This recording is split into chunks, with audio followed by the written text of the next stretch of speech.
Itu memang seperti itu, sebetulnya seperti itu. Apa yang disampaikan oleh Bapak Fadil itu sebetulnya ngomong baik.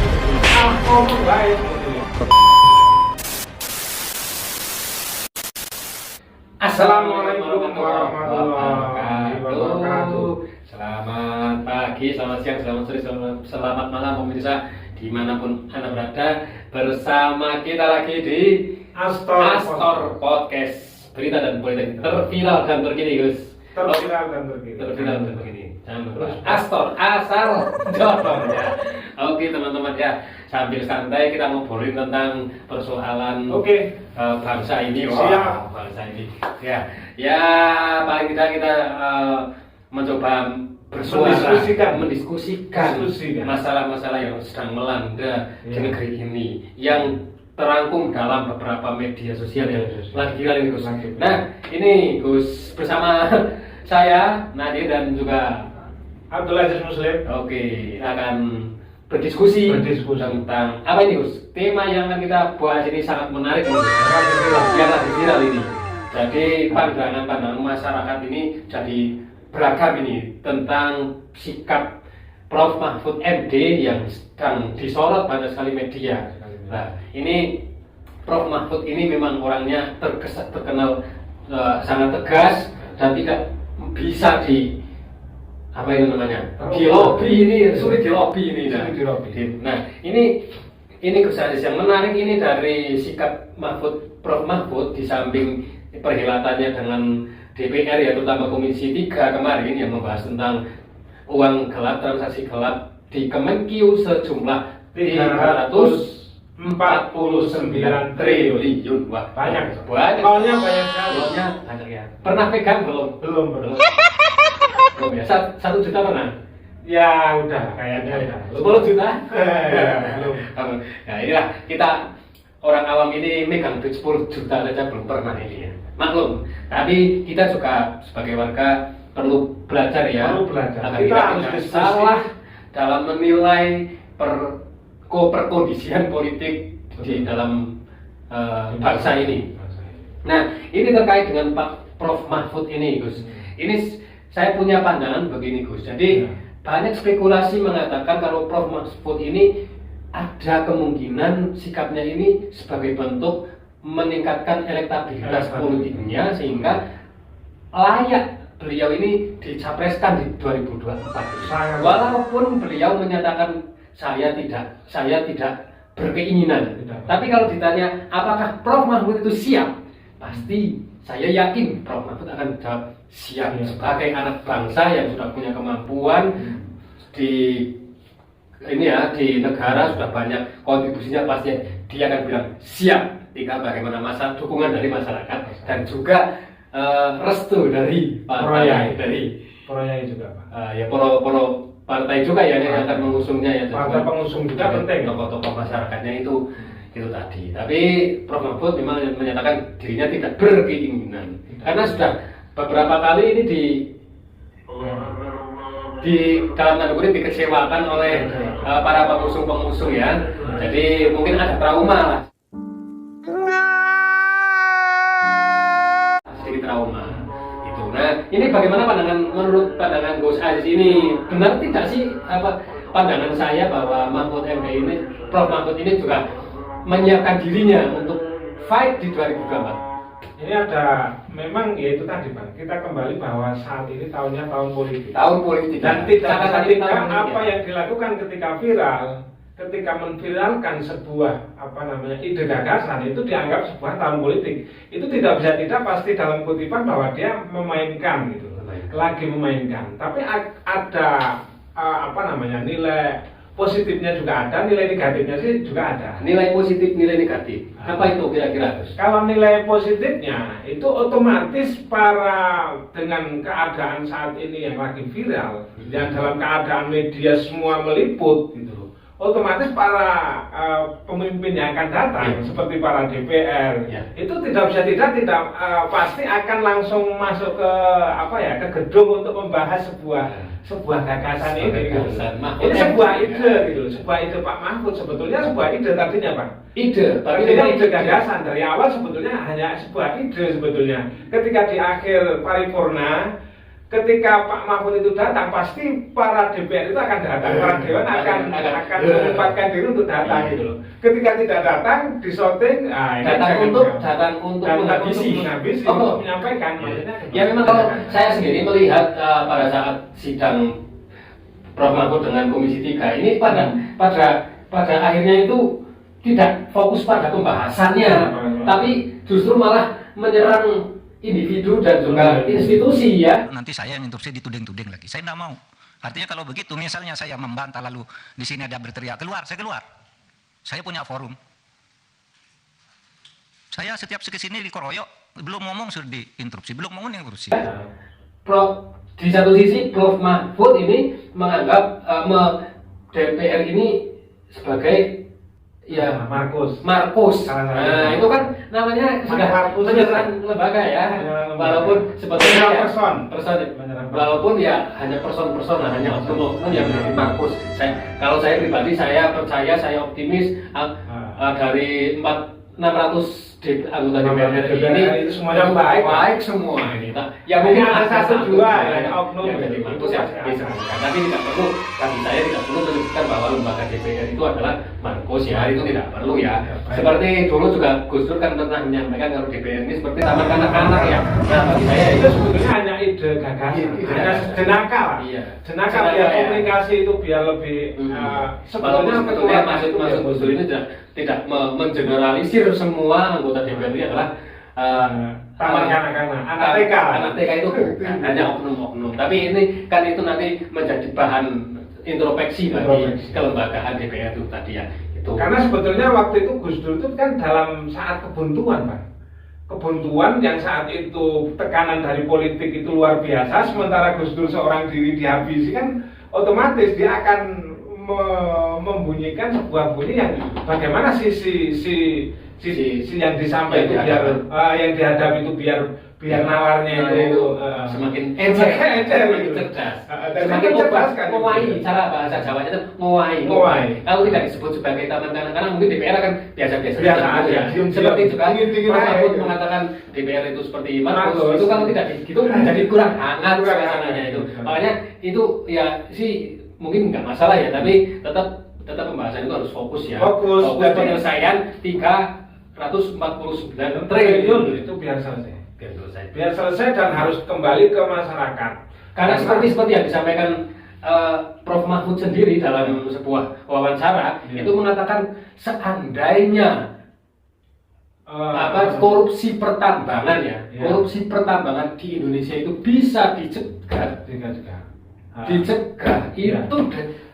setiap warga Indonesia, setiap individu, setiap kepala ini akan mendapatkan gaji 20 juta setiap bulan. Setiap bulan, bayangkan setiap bulan itu dapat 1.200.000. dapat intensif dari pemerintah sebanyak 1.200.000. 20 juta ini videonya ini pernyataan Mahfud MD. Kalau saja di dunia pertambangan ini kita bisa menghapus celah-celah korupsi, maka setiap kepala orang Indonesia itu setiap bulan akan mendapat uang 20 juta rupiah. Nah ini per bulan ini. Per bulan lagi itu bagaimana? Itu baru satu celah pertambangan. Bayangkan kalau nanti ada pertambangan, seperti Prof Mahfud menyampaikan, ada kehutanan, ada perikanan, ada perpajakan, ada per yang lain ini tidak ada korupsinya. Bagaimana setiap bulan mungkin setiap satu kepala warga Indonesia akan mendapatkan sampai 50 juta. Betapa kayanya Indonesia sebetulnya. Tapi kenapa seperti ini gitu? Kita merasakan sendiri miskin, seperti negara yang miskin. Cari pekerjaan saja sulit. Karena ada beberapa poin seperti uang kartal, pembatasan uang kartal itu sangat penting. Karena memang uang kartal.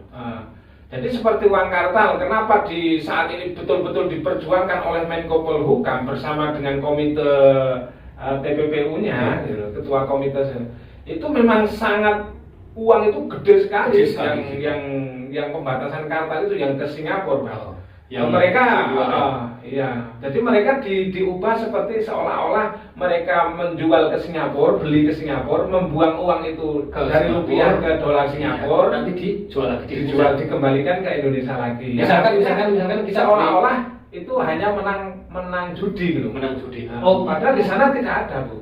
Hanya untuk contohnya apa mencuci sih yang namanya money laundry itu. Oh, money laundry lagi. Itu money laundry. Ya itu masih money laundry. Memang yang money laundry diperjuangkan itu di money laundry. Oh, contoh kasusnya, Gus, misalkan pembatasan uang kartal itu yang bagaimana itu contoh kasusnya, misalkan saya pejabat atau orang membeli mau transfer ke sebuah rekening teman Aziz, itu dibatasi gitu loh. Ya. Tapi kalau yang di situ memang uangnya gede, Pak. Oh iya, yang uangnya karena ada yang mencurigakan, jumbo ya. Jadi begitu lupa kita transfer 100.000 aja. 100.000 aja nggak ada kartel, nggak ada Orang pembatasan. rekeningnya jamin. Kan itu dibatasi, diberi aturan-aturan. Oh iya. Jadi seperti itu. Karena itu untuk meminimalisir korupsi, Pak. Oke, ini kembali ke topiknya lagi. Ini memang ya PR dari pemerintah. Ini sangat banyak ya, Gus. Ini yang terutama yang lagi dibahas ini selain masalah transaksi gelap, kemudian ada uang kartal, ada juga nanti pembatasan perampasan aset ya. Ini, tapi ini menurut pandangan Aziz, Gus Aziz, bukan Aziz ya. Siap. Ya. Gimana, Pak? Gimana? Ini bagaimana? Apakah layak tidak Prof Mahfud ini nanti bersaing di kontestasi 2024 sebagai capres, bersaing dengan ada Anies Baswedan, ada Prabowo, ada. Karena ketika kita melihat latar belakang beliau itu dari pendidikannya begitu luar biasanya, Pak. Dididik di sebuah universitas, setelah di masa pengabdian ke negara dididik oleh Gus Dur. Ini kan santrinya Gus Dur dari dulu. Oh ya, saya jadi ingat ini Gus.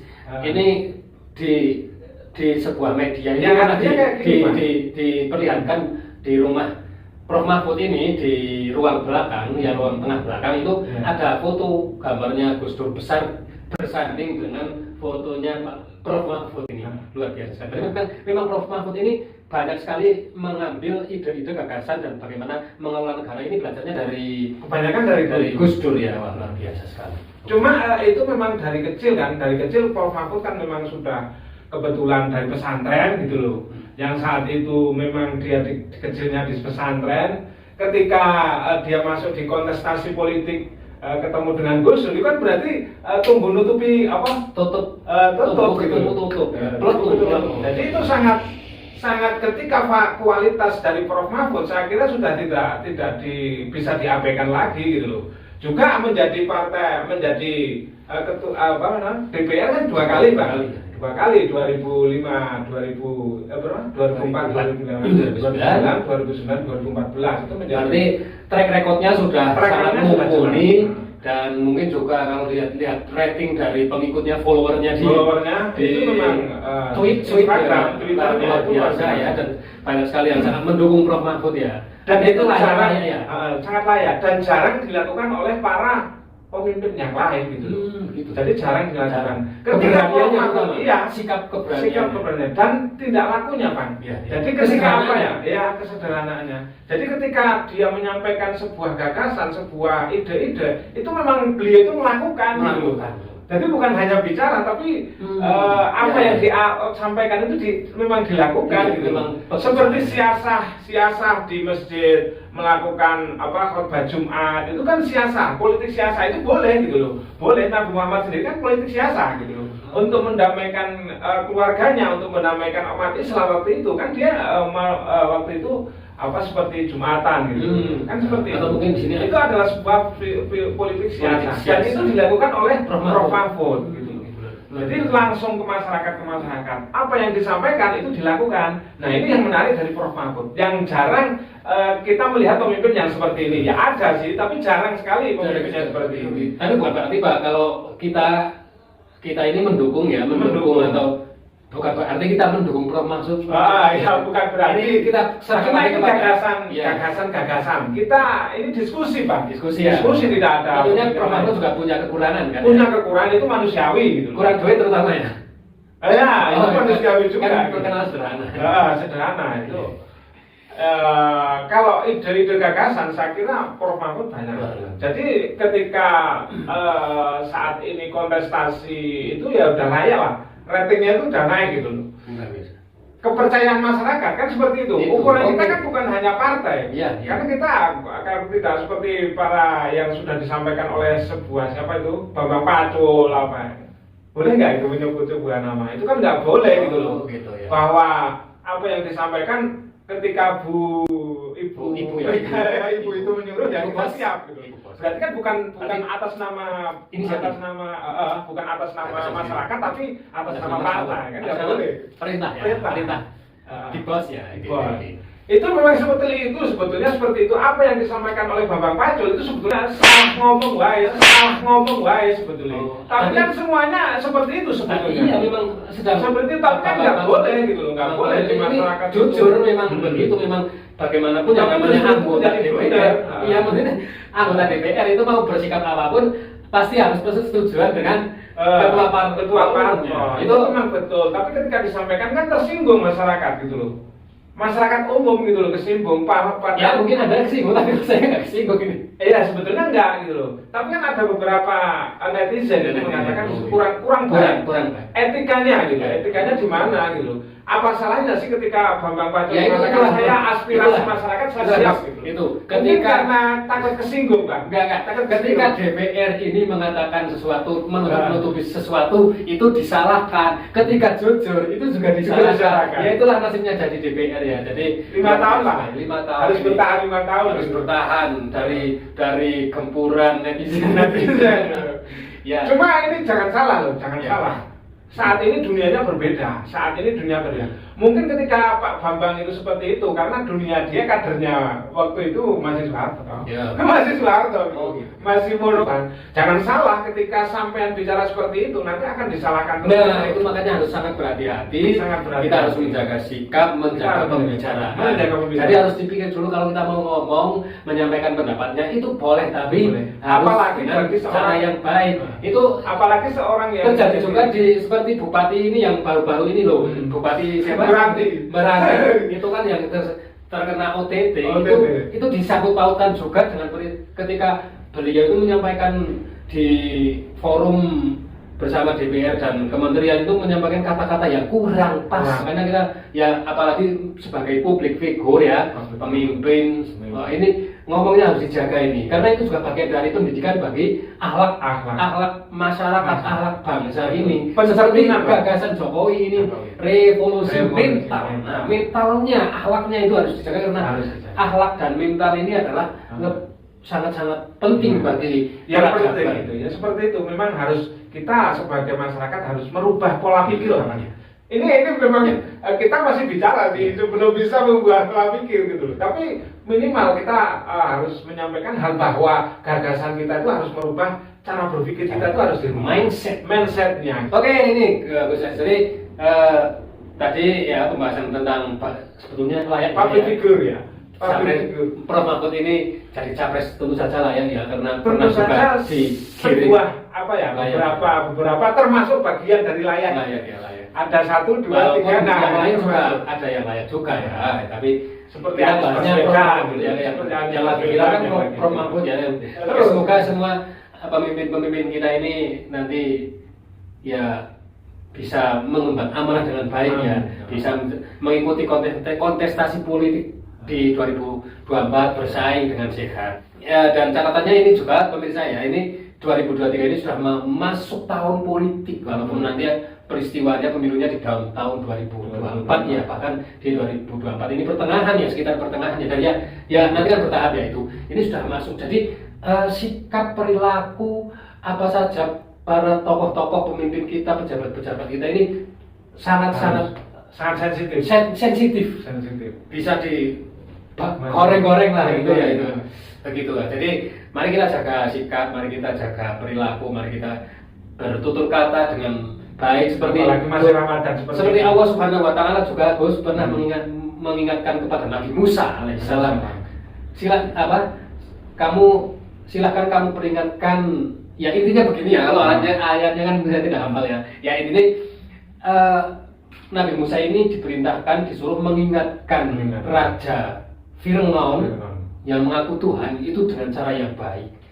Padahal Firaun itu benar-benar memusuhi Tuhan, tapi Tuhan masih Kalimantan lainnya dari kalimat kalimat yang sampaikanlah, peringatkanlah Firaun itu dengan kata-kata yang baik, kata-kata yang lembut. Jadi pemimpin kita juga seyogianya begitu ya, ketika mengingatkan temannya, ketika mengingatkan atasannya, mengingatkan presidennya, pakailah kata-kata yang baik, yang santun.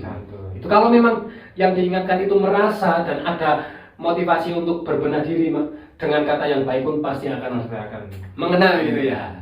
Oke, itu Gus. Ada catatan kata-kata terakhir mungkin? Ya, jangan lupa mumpung ini bulan Ramadan ya, kita menjaga hati dan menjaga iman, menjaga perbuatan. Harapannya setelah puasa kita bisa lebih baik dari sebelum puasa. Jadi seperti itu. Apa yang kita lakukan di bulan puasa ini, semoga setelah puasa kita juga bisa terus melakukan. Jadi apa yang belum baik ya kita benahi mumpung di bulan Ramadan ini, di bulan puasa ini, menjaga seperti itu. Harapannya setelah puasa kita bisa lebih baik. Luar biasa. Aku terima kasih.